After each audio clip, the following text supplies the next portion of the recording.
the library of Ebunoluwa International School.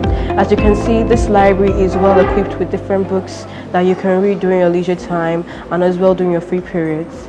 These books range from subject textbooks to novels that you can read and easily understand the message it's trying to pass. During my leisure time, I come here because this place provides a conducive environment where I can read and I can easily assimilate everything that I read. And as you can see, we also have an e-library where we have computers that you can go online and do some research when you don't have enough information and data on certain subjects as well as certain topics. The school provides free Wi-Fi for you to use these computers and go online to research. So you don't have to bother about the internet not going through and network because everything is provided by the school and other things. I come here regularly, every day to be precise, to read and extend my knowledge on different subjects as well as general knowledge.